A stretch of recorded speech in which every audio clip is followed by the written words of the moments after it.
ফিরে আসছেন বাংলার সন্তান বাংলাতে। সোনার বাংলার জন্য জীবন দিয়েছে ৩০ লক্ষ মানুষ। সম্ভ্রম গেছে বাংলার অনেকে রমণীর, তবেই এসেছে গৌরবদীপ্ত স্বাধীনতা।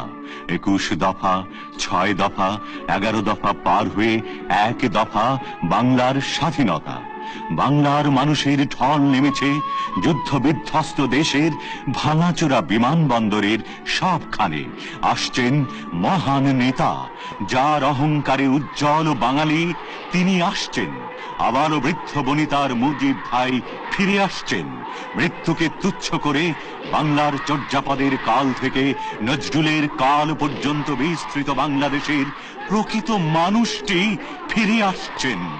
আজ বাংলা সর্বত্র তার হৃদয় উন্মোচিত করে দিয়েছে।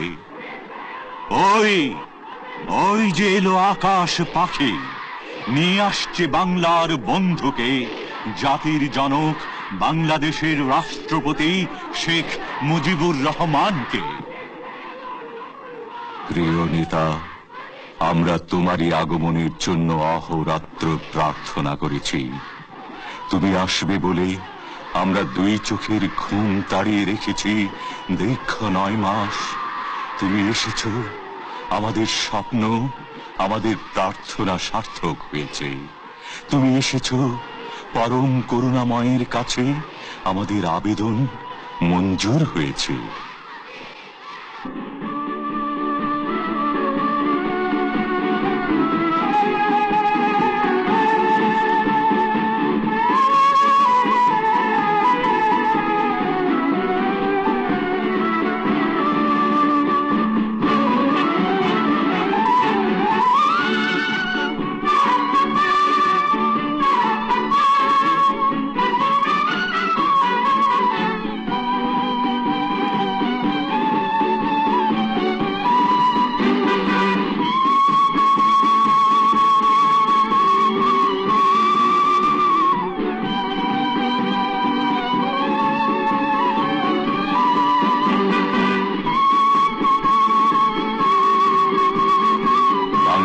মহানায়ক এলেন মঞ্চে। ওই তো ময়দান জুড়ে লক্ষ লক্ষ মানুষ, বাংলার মানুষ। সেদিন ১০ই জানুয়ারি, সেদিন সোমবার, আমরা ফিরে পেলাম বাংলার মহানায়ককে, বাংলার স্বাধীনতার শ্রেষ্ঠ মানুষকে। তিনি এলেন যেন মহাসাগরের আহ্বান এলো।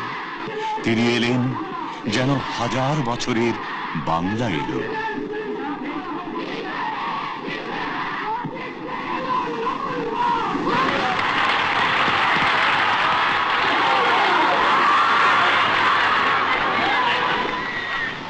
প্রথমে স্মরণ করি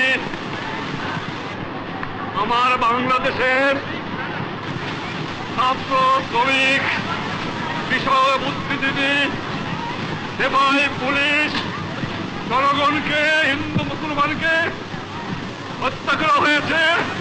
তাদের আত্মার মঙ্গল কামনা করে এবং তাদের প্রতি শ্রদ্ধা নিবেদন করে আমি আপনাদের কাছে ২ কথা বলতে চাই।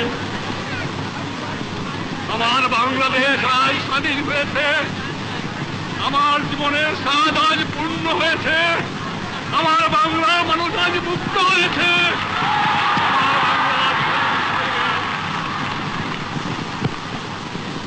আমি আজ বক্তৃতা করতে পারবো না।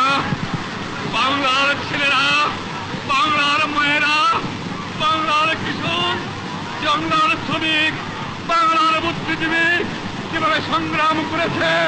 আমি কারাগারে বন্দী ছিলাম, ফাঁসি কাটতে যাবার জন্য প্রস্তুত ছিলাম, কিন্তু আমি জানতাম আমার বাঙালিকে কেউ দাবায় রাখতে পারবে না। আমার বাংলার মানুষ স্বাধীন হবে।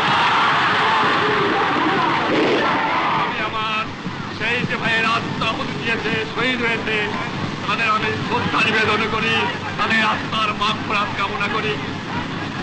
আজ শতকরা আমার খবর হয়েছে প্রায় ৩০ লক্ষ লোককে মেরে ফেলে দেওয়া হয়েছে বাংলায়।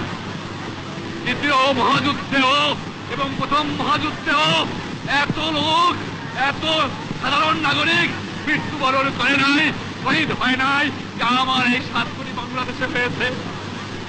আমি জানতাম না আপনাদের কাছে আমি ফিরে আসবো।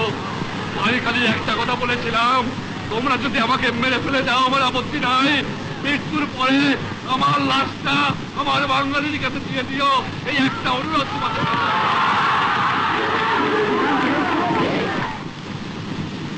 আমি মোবারকবাদ জানাই ভারতবর্ষের প্রধানমন্ত্রী শ্রীমতী ইন্দিরা গান্ধীকে, আমি মোবারকবাদ জানাই ভারতবর্ষের জনসাধারণকে, আমি মোবারকবাদ জানাই ভারতবর্ষের সামরিক বাহিনীকে, আমি মোবারকবাদ জানাই রাশিয়ার জনসাধারণকে, আমি মোবারকবাদ জানাই ব্রিটিশ, জার্মানি, ফ্রান্স, সব জায়গায় যে গভর্নমেন্ট জনসাধারণ আছে তাদের আমি মোবারকবাদ জানাই যারা আমাকে সমর্থন করেছে। আমি মোবারকবাদ জানাই আমেরিকার জনসাধারণকে, আমি মোবারকবাদ জানাই বিশ্ব দুনিয়ার মজলুম জনসাধারণকে যারা আমার এই মুক্ত সংগ্রামকে সাহায্য করেছে।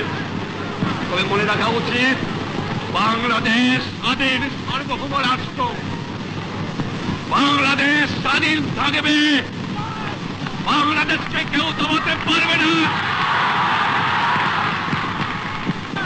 জানতাম না আমার ফাঁসির হুকুম হয়ে গেছে, আমার ছেলের পাশে আমার জন্য কবর খোঁজা হয়েছে।